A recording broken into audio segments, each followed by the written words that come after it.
తిరుమల తిరుపతి దేవస్థానం కీలక నిర్ణయం తీసుకుంది. ఏపీ తెలంగాణ ప్రజా ప్రతినిధులు సిఫారసు ఉత్తరాలకు ఇవాల్టి నుంచి వీఐపీ బ్రేక్ దర్శనాలు కల్పించాలని నిర్ణయించింది. ఇవాల్టి నుంచి తిరుమలలో ప్రజా ప్రతినిధుల సిఫారసు లేఖలను స్వీకరించబోతున్నారు. వీఐపీ బ్రేక్ దర్శనాలు పొందిన భక్తులను శుక్రవారం ఉదయం నుంచి స్వామివారి దర్శనానికి అనుమతి ఇవ్వబోతున్నారు.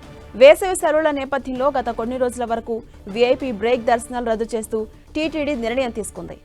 వీఐపీ బ్రేక్ దర్శనాలు రద్దు కావడంతో తిరుమలలో భక్తుల రద్దీ అనూహ్యంగా తగ్గిపోయింది. శ్రీవారి దర్శనానికి వచ్చే భక్తులంతా సిఫారసు ఉత్తరాలు ఉండేవే తిరుమలలో స్వామివారి దర్శనం సులభంగా లభిస్తుందని గట్టిగా నమ్ముతున్నారు. అందుకే అలాంటి భక్తులందరూ తిరుమలకు రాకపోవడంతో ఒక్కసారిగా తిరుమలలో భక్తుల రద్దీ తగ్గిపోయింది. సాధారణంగా వేసవి సెలవులు ప్రారంభం కాగానే భక్తుల రద్దీ విపరీతంగా పెరుగుతుంది. వైకుంఠం క్యూ కాంప్లెక్స్ లోని అన్ని కంపార్ట్మెంట్స్ భక్తులతో నిండిపోయి కిలోమీటర్ల మేర బారులు తీరుతాయి. అయితే ఈ ఏడాది తిరుమలలో ఆ పరిస్థితి కనిపించలేదు.